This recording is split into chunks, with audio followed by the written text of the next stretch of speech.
Hi everyone, thank you for coming. My name is Alexi Mostrous. I'm an editor at Tortoise. Welcome to this ThinkIn on the future of online retail, and a special thank you to Seedrs and to the Founders Forum for making it possible.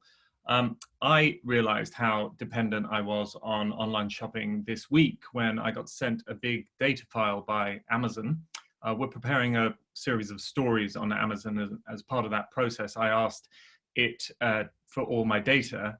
And it showed that on average, I had bought one product a week from Amazon since 2007, which made me feel a bit sick. So to discuss these questions, we've got a really fantastic panel. Mandeep Singh is the co-founder of Trouva, which sells inventory from independent boutiques online. Eleanor Herrin is the CEO of Farm Drop, a sustainable online grocer. And Lauren Gilliman is the CEO of HelloFresh, which is a leading subscription meal kit company. So just before I turn to the guests, let me explain a little bit about how ThinkIn's work. It's really an open news meeting that attempts to try and draw on as much wisdom as we have here between us. In other words, it's not a Q&A and it's not a panel discussion.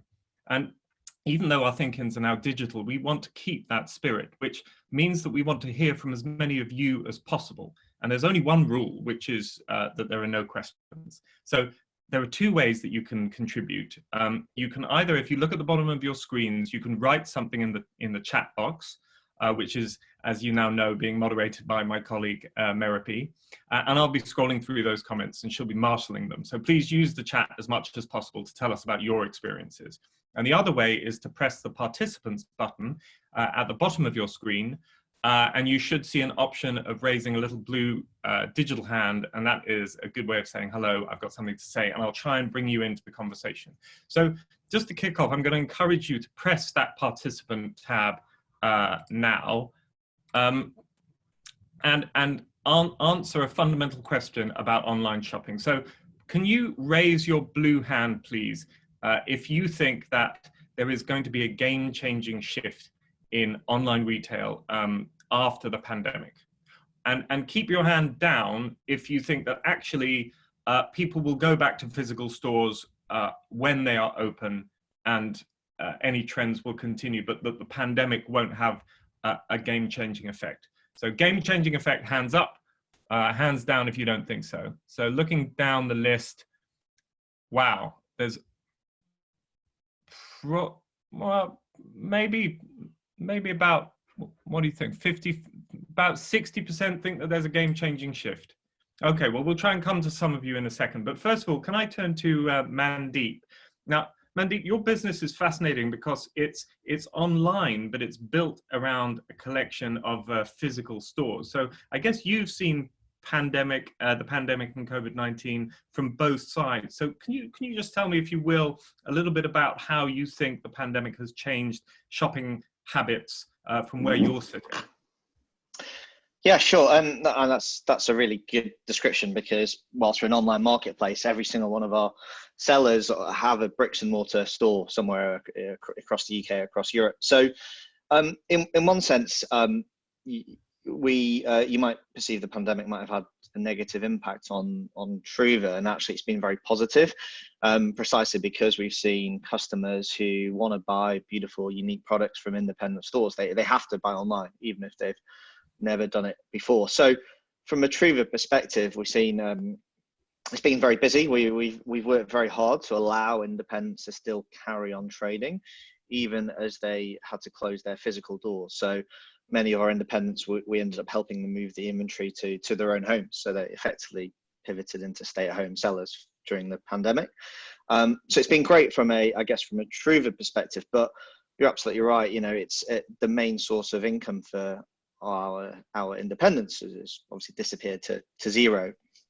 And that's meant that I think the pandemic shows that, you know, it's going to have an impact on benefit on online retail, but bricks and mortar retail, we're very skeptical about whether that will rebound in the same way it did before.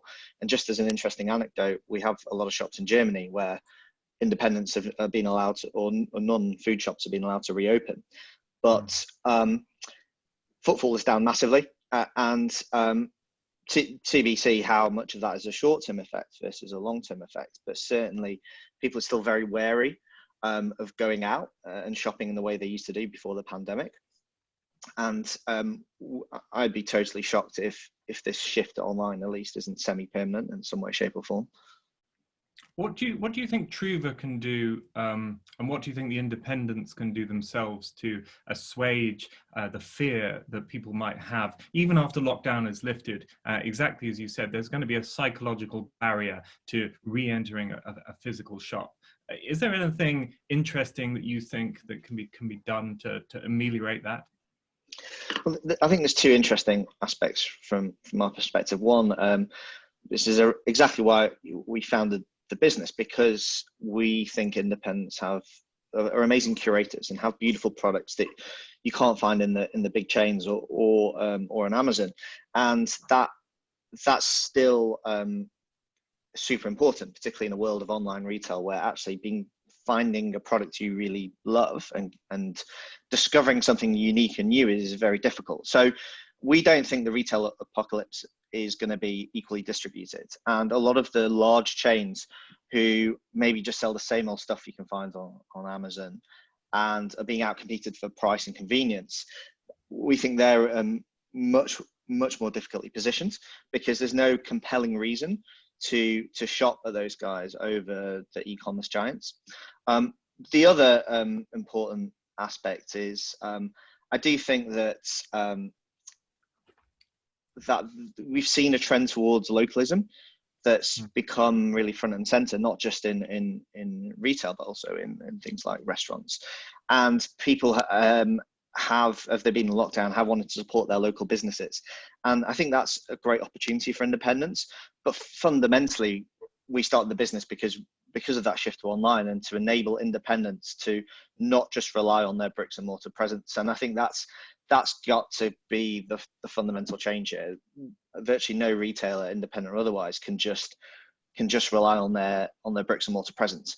And to pick an example from the chains, Primark, it doesn't have an online presence at all. It's been done very well offline, but all of a sudden, during the pandemic, its revenues have disappeared.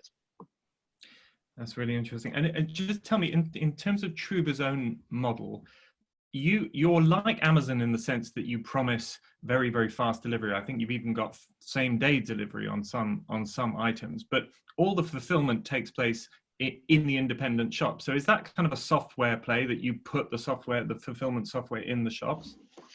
Yeah, exactly. So, I mean, we fundamentally are a technology business. We connect you with great independent stores who already have the stock. And actually, what's quite interesting is that often the product will already be in stock in a local independent, or maybe on the other side of London. So one of the reasons we can offer things like same day click and collect and same day delivery is that rather than shipping a product from the other side of the world or a warehouse on the other side of the country, if it is available in your local city, we can deliver it much quicker.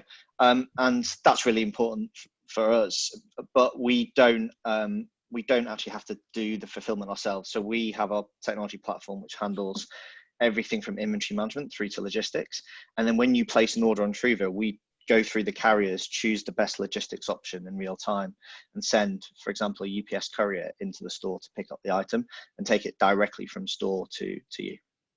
Okay, so it's a kind of hyper efficient localism that you're working. Yeah, in a way. I mean, you can also buy from a shop in Berlin and access a product you wouldn't otherwise be able to get hold of. But fundamentally, what we're doing is, instead of the traditional e-commerce model, which is build a warehouse and shove a bunch of products in there, we're actually using existing bricks and mortar stores almost as virtual fulfillment centers, to use a horrible term. But, yeah. Eleanor Heron, you were at Amazon, which we've already mentioned in this discussion. You were there, I think, for 17 years. Before we turn to Farm Shop, I'd just be really, really interested to get your impression of how you think Amazon is going to come out of this crisis looking. There was a really interesting FT piece recently that referred to it. I had someone else refer to it as a kind of corporate version of the Red Cross, in the sense that it's positioned itself as the only real entity that's providing essential goods while thousands of other stores around its customers are closed. So do you think that they'll be able to kind of pull off that look after the pandemic? I'm not sure about, you know, the look. I think most consumers have a realism about, you know, what they rely on Amazon for, which is often a lot. And to be honest, they are helping a lot of people. You know, I think the level of convenience that they have, and you know, the transparency of, you know, their service, they're doing a lot of good for a lot of folks. And you know, since their existence, they have been through 2 previous recessions, big recessions, and out of each of those, they kind of disproportionately benefited coming out of the recession versus offline in the rebound. So I'm you know, certain that that will be the case again. But as Mandeep spoke about, I think we are getting to a point in I'm sorry, my dog is making noise. We are getting to a point where, you know, the giants of online, you know, retailer are really good at kind of non-curation, but people right now are searching for kind of curated quality and very specific small luxuries, you know, while they're stuck at home. Food is a really good example, or perhaps some of the items that Trouva sells as well, that you can imagine are doing quite well during this period. And I think there's a place for both, but it's not, people can't get everything on Amazon, you know.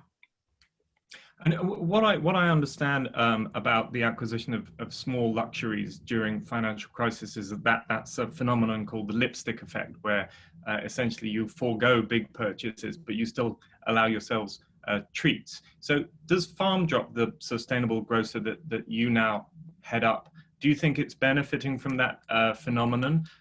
Do you think that trend is going to continue post-COVID, once you establish yourselves in the minds of customers, once you build up loyalty? Is that something that can transfer onwards?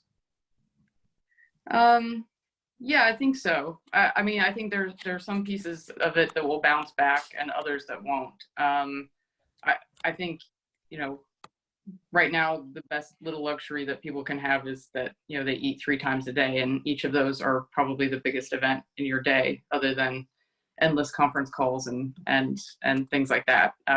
You know, it's kind of the moment in the day where you get to take a break from the screen and really just enjoy something, because, you know, you can't go out. So I think there is that element.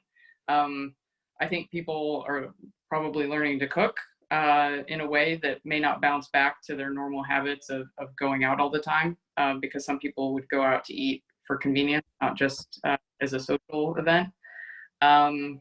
So I think some of those things might be sticky, as well as just that it's an opportunity for folks to find, you know, kind of new habits, whether that's grocery habits or other shopping habits that you know, once you do it for a while, it will stick. But there's no doubt, and certainly I hope that when this is over, you know, our high streets are vibrant, even if they look a little bit different than they used to. And perhaps those entrepreneurs or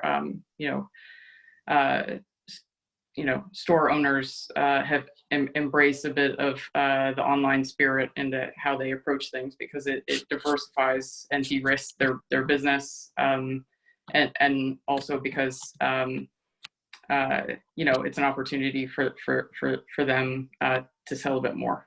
So they may look different, but I have no doubt that, you know, just human spirit wise, people want to be social and they want to enjoy their high street. It just may look a little bit different. Are you fearful that a trend that you're currently benefiting from, which is that presumably you sell products at a slightly higher price than, say, Tesco, but you offer arguably a higher quality or a more sustainable or fresher product? Do you worry that that is a thing that is very attractive now, in the sense that it's a small luxury, but that if the economic situation gets significantly worse, that people will even steer away from small luxuries, even in terms of something like food? I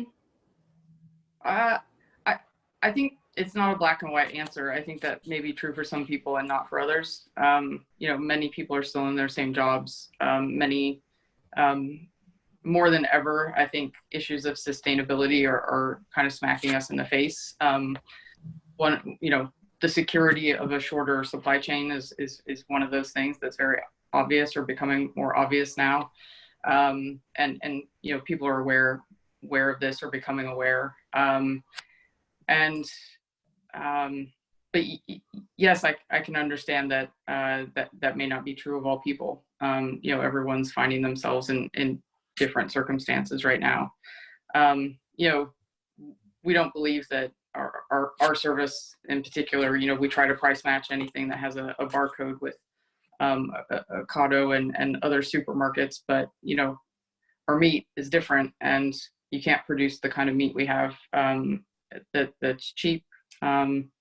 It doesn't work, and so, you know, hopefully consumers will make trade-offs, and if that's you know, something they need to consider, maybe it's you know, changing the ratio of the things that they eat in order to accommodate still a sustainable kind of diet, because those tailwinds were happening before COVID hit. You know, we've definitely seen over the years, and certainly Farm Drop was probably early, a little bit early to the table on the sustainable food front. But you know, those are the wins that were kind of you know, at our backs before COVID hit, and I suspect that they're going to be even stronger once COVID's over.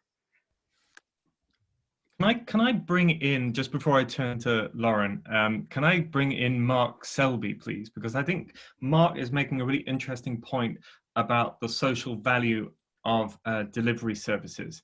And I'd quite like him to expound on it if he's around. Hi, Mark. I think you're on mute. Sorry. There we are. How's that? I can hear you. I can hear you. Can you hear me? I can hear you. Yes. I'm not sure if you were expecting to come onto the video, but the point that you made around the social value of delivery now being completely removed, I thought was really interesting. So do you mind just expanding on that?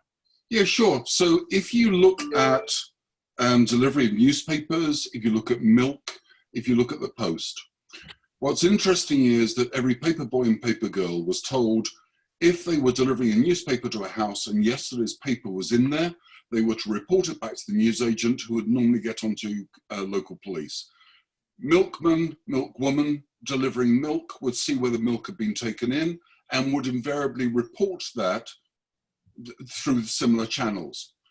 With post, often there would be a conversation with a neighbour for neighbours to actually check. What's interesting is that what we term online retail now, with almost a fixation on keyboard strokes.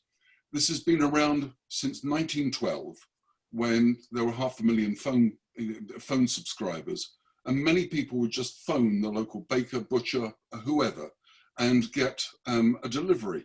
Those people didn't just fulfill, but they were actually performing a service within the community.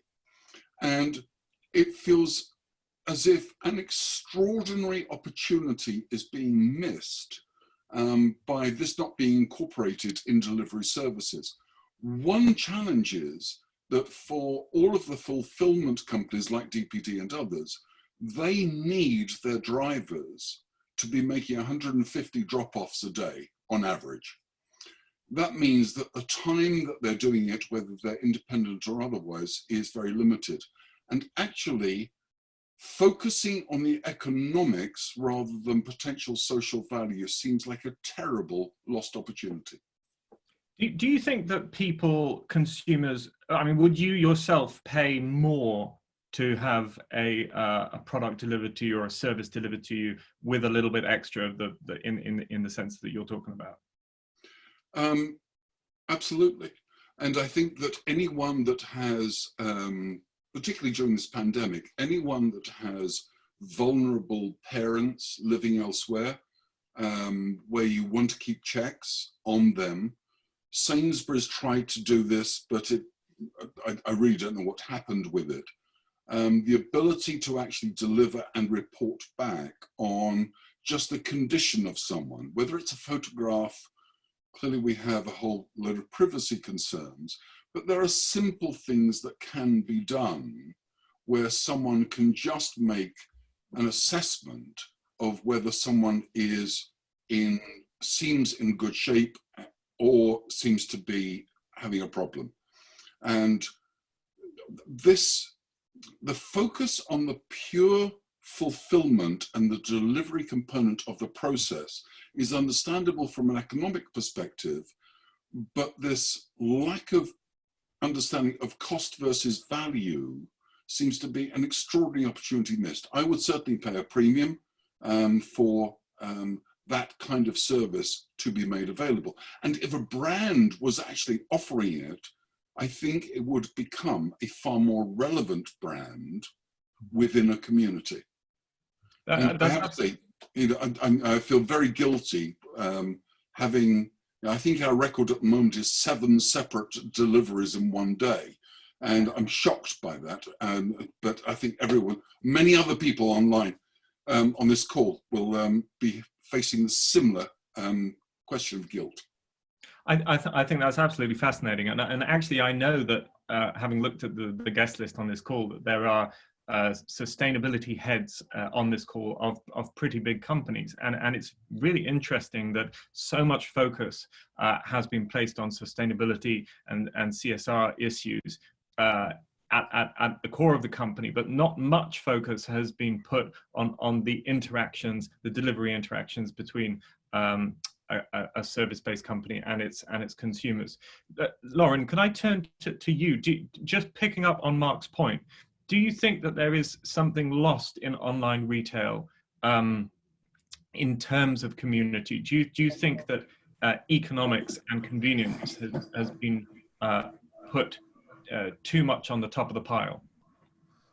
So firstly, Mark, thank you. I think it's actually a really interesting point and one that I will definitely think about in the future. I think we, as online organizations, think quite hard about the social value of building communities online and think about that aspect of it and think about the last touch point with the customer. And on that side, we think perhaps not enough about the social value of it and how that is changing. So I think that is quite an interesting point to take away for the online retail sector in general. Lauren, there's a really interesting point being made on the chat by Christine, who says that people are perhaps less likely to spend as much online as the customer may browse in physical shops.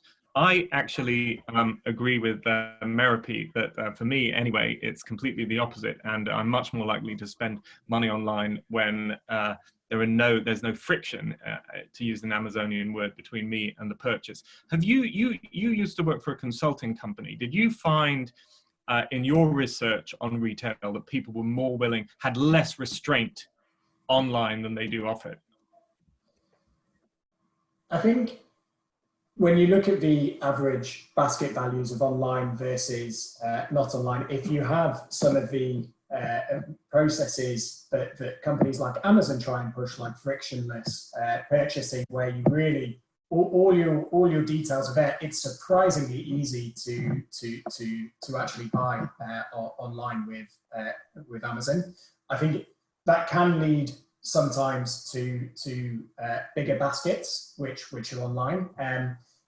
It really needs as well to think about one thing which is more difficult online is sometimes finding the products or being able to see the products in a store. You have all the different mods and your eyes, you have quite a good view around you, but online the amount of shelf space is very much more limited, so you can really only see those few items which are on the page, or you have to have very good search terms on it. So I think depending on the retailer and how advanced they are, it would have a different impact on that side of things. So again, I think I'm sitting on the fence a little bit here. I think it's a little bit mixed, depending on the retailer and on the different things, different processes and parts of their website. Eleanor, I'm going to ask you a cheeky question. You don't have to answer if you don't want to, but given that you worked at Amazon for 17 years and ran their international expansion of Amazon Fresh, I'm interested to know whether you at Amazon used any psychological tricks to persuade customers to fill up their baskets as big as possible, or to put it more neutrally, methods that you can use in an online retail context that you can't really use in a physical store, and whether you use any similar tactics at your new job. I mean, the answer has to be yes. I might not phrase it exactly as you did, but Prime is an example, and the minimum order threshold that was associated with Prime obviously moved around, and features were added, with the aim of capturing more of a consumer's overall spend. And I think in our world, where you're balancing order economics and the feasibility of the business to fulfill its mission, versus on top of making sure that the customers that you attract and retain fit the model. We have an order minimum. Ocado has an order minimum. Waitrose, they have an order minimum.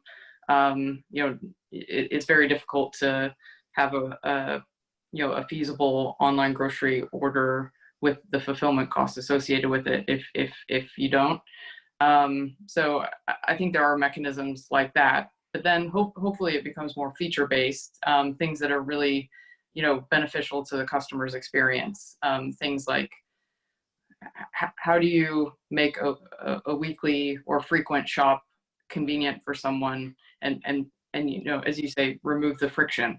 That's when it's really positive, I think, and can be game-changing for some customers to have features that sort of encourage and nudge frequency to a point where they really understand your service and it becomes part of their habit, and happily so. I guess hopefully that answers.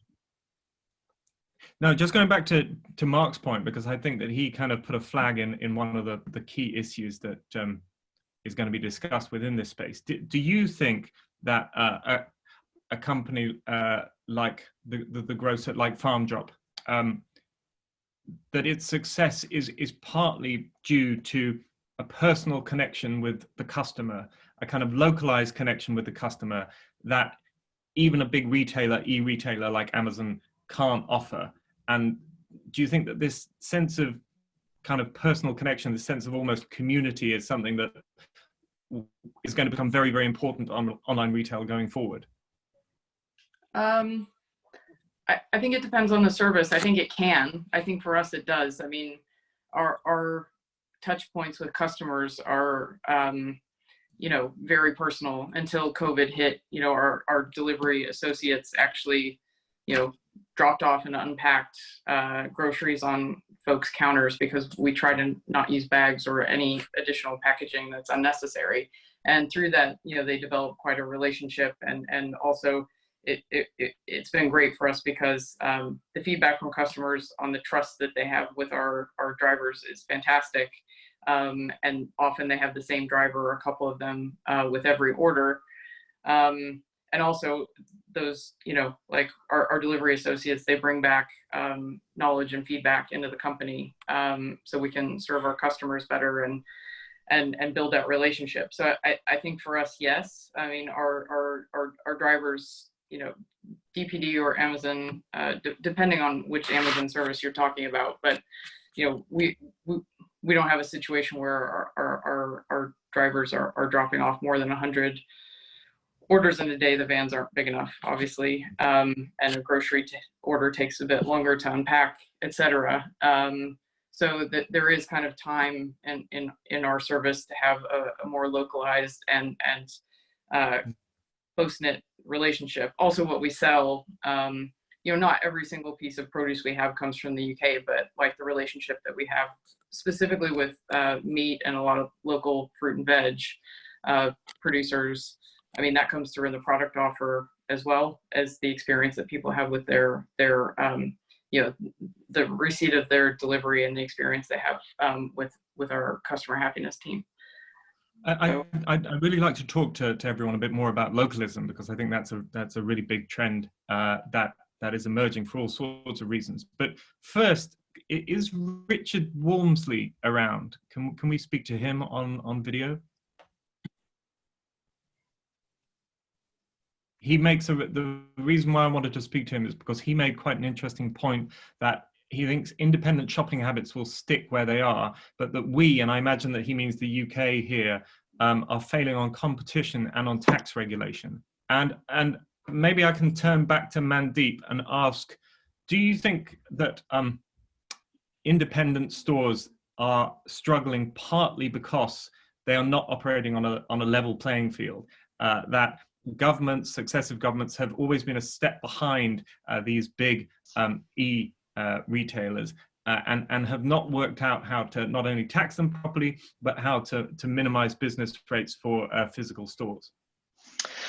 So it might not surprise you that I fully agree. It's certainly a sore point for a lot of our independents, but I think there are two aspects to that. Firstly, we hear a lot, there's a big lobbying group on behalf of the large bricks and mortar retailers. So we hear a lot about business rates, and actually there is a really good point there, which is that physical retail are charged business rates from each location, whereas warehouses are not taxed in the same way. So hence we open up the whole discussion around Amazon's taxation in the UK versus a bricks and mortar retail chain.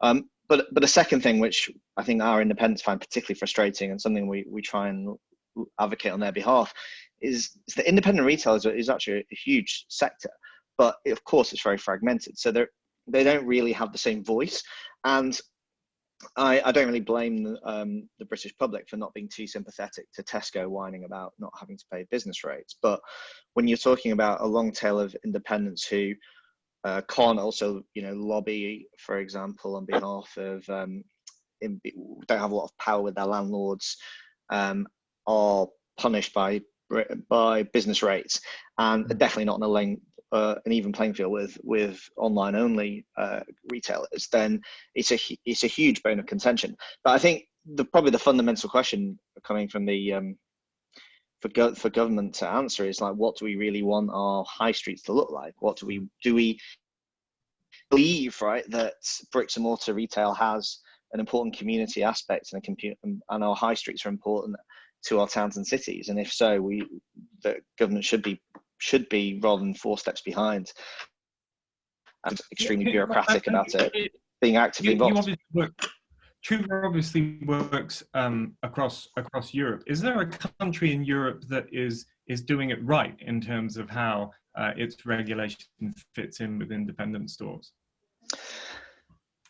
I think short answer, no. But actually, the thing we often forget is that we are actually quite unusual in the UK. We have the highest e-commerce penetration of any country in the world other than South Korea. It's always South Korea and the UK that trades. And actually, one thing that might not be so obvious to us on this group, because we tend to be a pretty digital savvy group, is that, if you think about the US, only 15% of retail before the crisis was online. So I think the UK is suffering this first, and we're not doing a great job of it. But if you bear in mind how little online is of retail, I think it opens up the question that it's what we do now is going to impact things over the next 5 and 10 years. Okay, well, I think we can now bring in Richard if he's available. Hello. Hello. Can you hear me? Hello. Hi. I can't see you, but I can hear you, and that's the most important thing. Do you want to make your point about tax and regulation, which I think is a brilliant one. Yeah, I mean, I think it applies to big tech generally, but it doesn't feel like it's a level playing field at the moment. So, you know, kind of full disclosure, I used to work for a retailer. I've done consulting work with retailers, and I think it's very hard, even for the major retailers, let alone the independents, to really scale up to compete with the likes of Amazon now, because they've got to a certain scale, at least as just being pointed out in the UK, where online retailing is very high per person. So normally we would look at a situation like that in the past and say, if one company is dominating a category, something's gone awry. We haven't promoted the right level of competition and given the right opportunities to others to compete on a level playing field. And I think some would say, well, Amazon doesn't have a monopoly when it comes to specific categories, but if you look at how it's building its ecosystem across entertainment, music, music video, and a whole range of products and services, it does feel like we need to be making some space. Sure. And that does perhaps start with the taxation issue, which I would argue is a global problem, unfortunately. So it needs coordination between governments to make that work. I mean, on the Amazon point, they're as you probably know, they have recently had an acquisition of Deliveroo, or a stake in Deliveroo, approved by the CMA, and the CMA based the fact that Deliveroo might go out of business on their approval of Amazon's takeover, and lots of other companies are understandably very concerned. And one of the concerns that companies like Domino's have is whether Amazon are going to use different parts of their empire, whether they're going to use data from different parts of their empire and their logistics and their delivery network to effectively drive competition out of the market. And I just wonder if you have advised, you've worked for a retailer and you've advised them in the past, do you have any sense of how data can be weaponized in a way that could push independence out? I should probably be careful because it may reveal who I worked with, but yeah, I mean, obviously a small number of retailers have an incredibly sophisticated amount of information on their customers, and in most cases I would suggest they probably use that to useful purpose. So you are targeted with things that are relevant to you across different categories. So I don't think the volume of the data in itself is the issue. It's obviously how they use it, but it is the scale of it. I mean, to come back to the scale point, it's interesting that the merger between Sainsbury's and Asda was blocked when the grocery market is arguably a global one in terms of buying. The food is brought from across the world. So data power or not, there's a basic fundamental in that business that you can buy more cheaply if you're part of a massive global group like Walmart or Tesco, to a point, although they've retreated internationally somewhat. So I think sometimes we're not seeing the regulation of data or market power we're not choosing the right market to make that assessment of who has power or not. That's really interesting. Mandeep, can I come to you? I just want to ask you quickly, and also Lauren, about localism, because as an overall trend, we're seeing a retraction or an increasingly suspicious stance around globalism and everything that entails, and a realization that local supply chains offer a certain amount of security.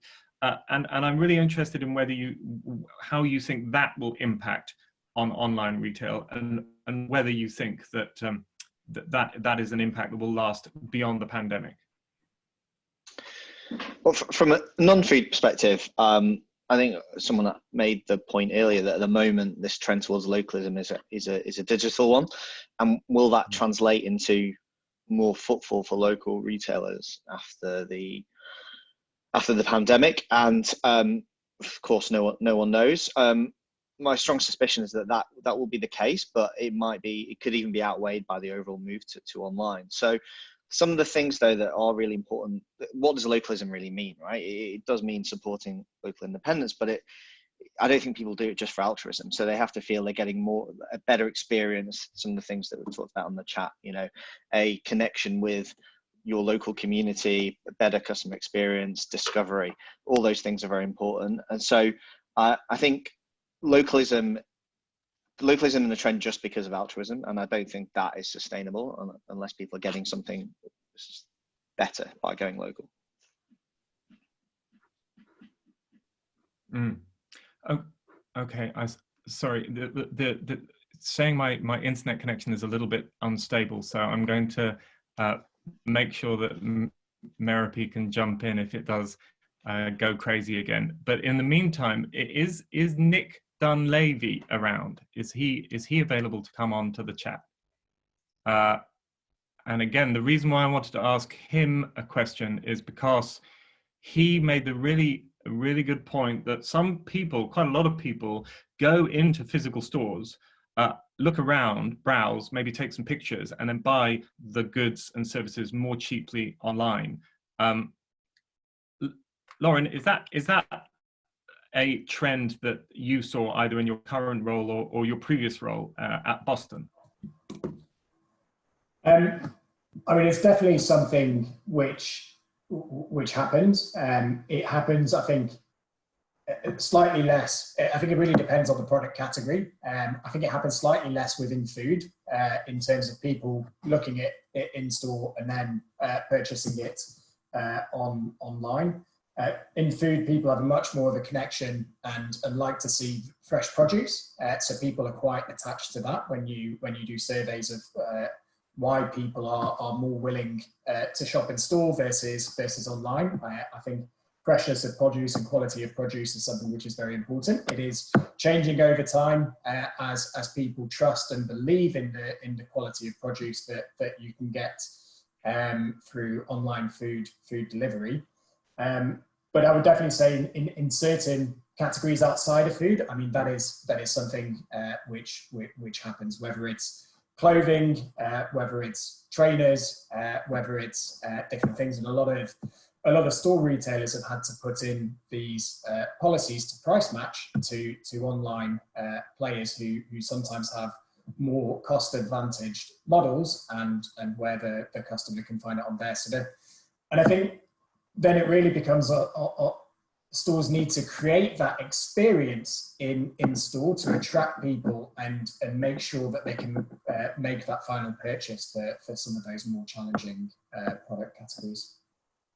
Do you think, Lauren, do you think that all these conversations about potential opportunities and innovation for retail in the face of COVID, do you think that that's actually that's much too positive a viewpoint given the overall economic situation?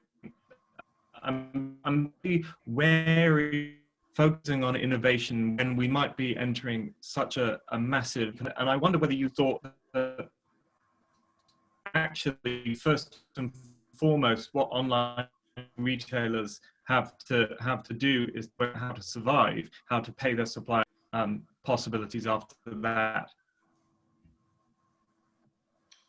So it was a little bit challenging to understand the question because I think the internet was switching in and out, but I'll answer what I thought some of the question was about. So I think sure. Opportunity is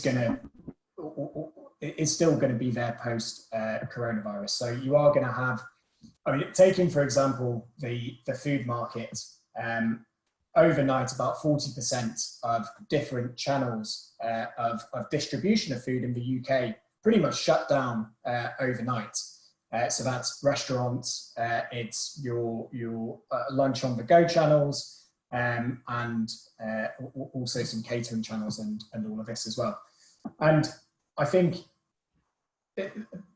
what will happen after the crisis is that some of those customers who have had to go to different channels are going to stick with some of the new habits which they have formed, some of the things which they maybe weren't willing to try beforehand, and have had a good experience with it, so they might stick. And I hope to see that a lot of the restaurants open again, and people going back into being able to have those types of experiences as well.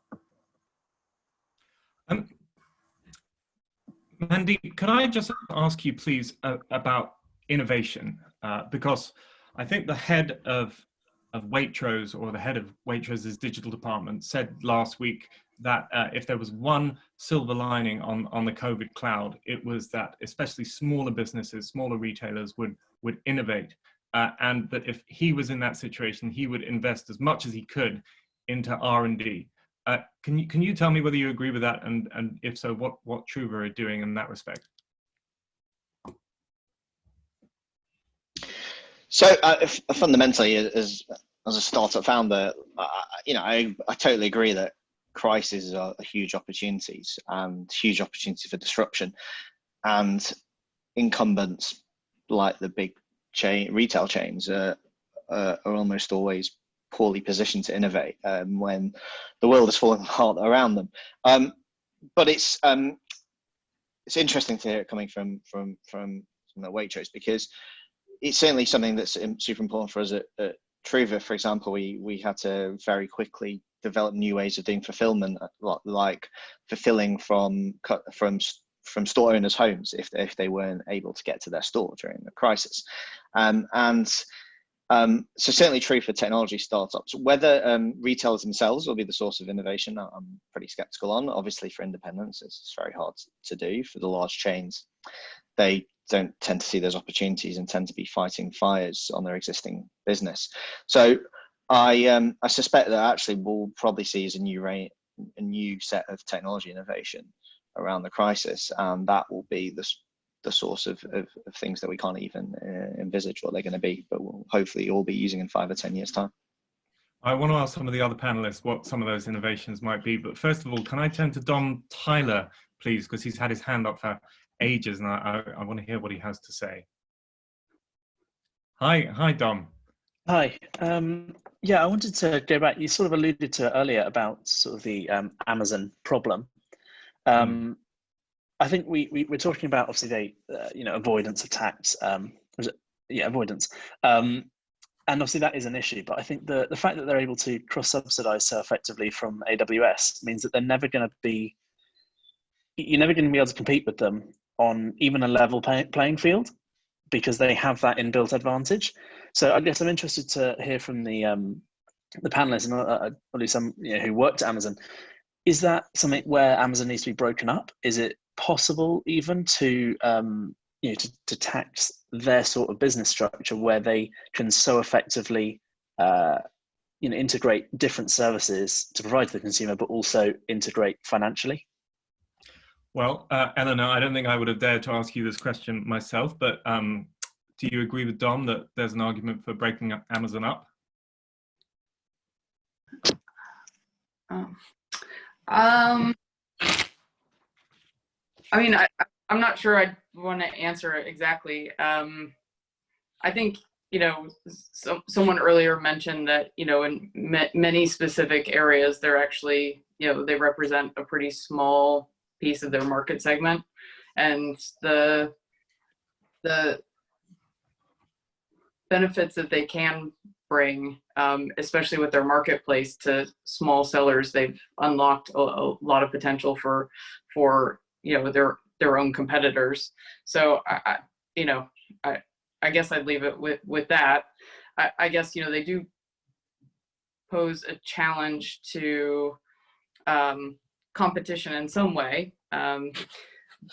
but where people can innovate, where Amazon may not be as strong, I'd say on curation that's along a specific mission or purpose, or some of the areas that are very detailed, whether it's personalization of physical goods or areas like that. there's still so much opportunity out there for tech savvy entrepreneurs to serve kind of purpose-led businesses, taking some of the learnings from Amazon and that generation of companies, and applying it to new good purpose. There's still loads of opportunity for that. And okay, will those be billion-pound companies or multi-billion? Maybe not, but there's still like an opportunity for a lot of successful business to take place, taking learnings from the Amazons of the world and still carving out like a very successful space. I guess that's kind of what I'd say. It's not like Amazon always wins either. They've had very public things not go so well, whether it's in China or other areas. It's not like everything's a winner. Yeah, no, and maybe the question was phrased a little too specifically. I think that the broader point, though, is as we emerge out of COVID and as innovation takes place, innovation costs money, R&D costs money. Lauren, do you think that there is a danger that if a premium is placed on innovation going forward, that it's going to be the companies with enough cash that will stream ahead? Yeah, I mean, I think any frictions which are put in place to stop innovation will naturally do that. I mean, some of the advantages of smaller organizations and startup companies is that they can be more agile or nimble in certain scenarios, and can therefore maybe not stop wading through some of the bureaucracy of larger organizations and having to have certain things approved, etc. But actually innovate more quickly and launch a product to market much more quickly. Any form of a friction on that side, though, will naturally slow things down.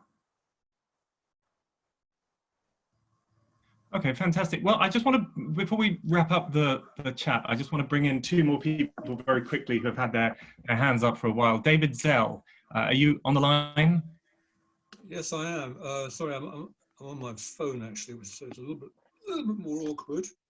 No worries. We have had some technical difficulties. Okay, here we go. Zoom call. Yeah, I'm here now.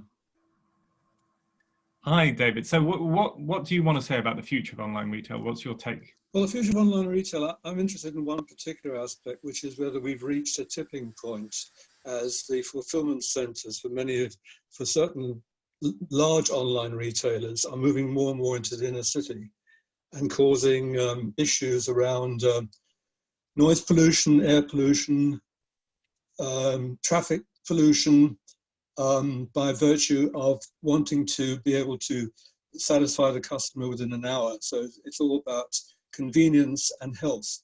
And there's one particular case, and I'll declare my hand here, involving a major food retailer, a very famous online food retailer who has got planning permission through bad planning laws to open a vehicle, 100 diesel-powered vehicle fulfillment center in N7 or N7, N19, right next to a primary school. So there's a real big local issue going on here. And as I say, it raises this case or this issue of convenience and health. And I was interested what certain participants here might feel. I don't know whether there's anybody on the line from this particular retailer. They'll know who I'm talking about. Well, I think that may be a little bit too specific a question for this topic, but I think that it's certainly the question of pollution and social disruption is a very important one. Although I have heard, and I don't know whether you agree with this, David, that the environmental impact of having a lot of people drive to a supermarket and then back again is worse than having the same products delivered from an online fulfillment centre. But Well, perhaps we could yeah, go I mean, to Marcus, if you, or actually, Dave, do you want to reply to that? Sorry, I should give you the chance to reply to that. No, I mean, yeah, I mean, this is a local issue in our particular case, but it does raise a more general question, because if the location itself has some very severe local environmental issues, which is the case in our particular case, then I think it does raise the question: where do should these CFCs move more and more into the inner city? Because it's going to happen again. That's really the issue. So it is a sort of a test case. But I think I've made my point. Fantastic. Well, lastly, can we just come to Marcus Rebuck, please? Because I think you've been hanging around for a while, and it'd be great to hear your view as well. Yeah, thank you. I was interested a while ago in a documentary I saw about a guy called Bill Grimsey, who I think was appointed by Cameron at one point to advise on how to regenerate the high streets, and his ideas were kicked out. And he then went to Belgium and was advising a town in Flanders on how to regenerate their high street. And I'm just reading some of the bullet points here. Free 30-minute parking using smart sensors, fining landlords if premises are left vacant for more than a year, offering cheap rents to new businesses, free pram hire, courier systems to take shopping off your hands, an app offering reduced prices in the city and a gift card, free Wi-Fi, and so on. And I'm wondering whether there is an opportunity for partnerships between our impoverished local authorities, who are cash-strapped and starved, being more creative with e-commerce, to form a real commercial partnership between the two, sales between the methodology of e-commerce and the availability of space and facilities in cities that are trying to reduce pollution, reduce footfall, but they still have resources that could be partnered with e-commerce, looking for new channels, new ways of accessing shoppers. It's kind of a random thought process, but I'm interested in whether anyone can expand on that. Well, I would love it if there was a chance for someone to do that, but I'm afraid we've reached 7:30, so that marks the end of this ThinkIn. It just remains for me, assuming my internet connection keeps up, to do a short wrap up of what has been discussed here. And the first point that really struck me was that although we were talking about a pandemic that has caused huge economic harm to thousands of businesses, not least the retail sector, which has been particularly hard hit. The three panelists that we've had all run businesses that have seen upturns in demand as a result of offering a great service during a lockdown period. So I think that there's something to learn from there, and to balance against the residual fear that will no doubt stay in consumers' minds after the lockdown is over. I think that Eleanor's point about there being an opportunity for online retailers, even in the shadow of Amazon, to offer something around curated quality was very interesting, because I think Amazon in particular has tried to dip its toe into the luxury market without much success. So the idea of providing small luxuries going forward for online retailers is attractive. Mandeep's tech solution to how independent stores handle fulfillment is fascinating and obviously doing really well.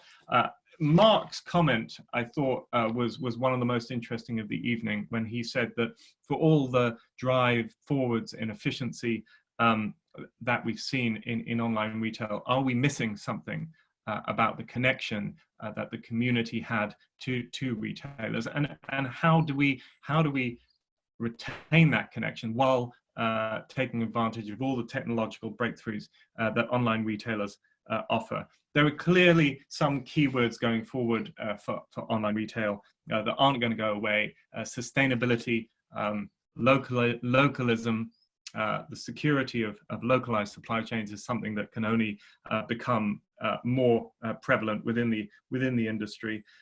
I really liked Richard's point, though, which was that this isn't just a question of the relationship between stores and consumers. This is about how governments handle online versus bricks and mortar businesses, and how they can get together, how they should get together to provide a coordinated approach. There's a whole issue around data and about how big companies, both online and physical stores, use data that I think is a fascinating topic that we might do a little bit more work into. But the feeling was quite positive that actually the small live ability of small independent shops to move fast would counter any effects of big data. So I found it a really fascinating discussion. Thank you so much to all our panelists for joining. Apologies for the breakup of my internet connection, and I can't give everyone a clap. So if everyone could just wave goodbye to each other, then please have a wonderful evening and come back soon.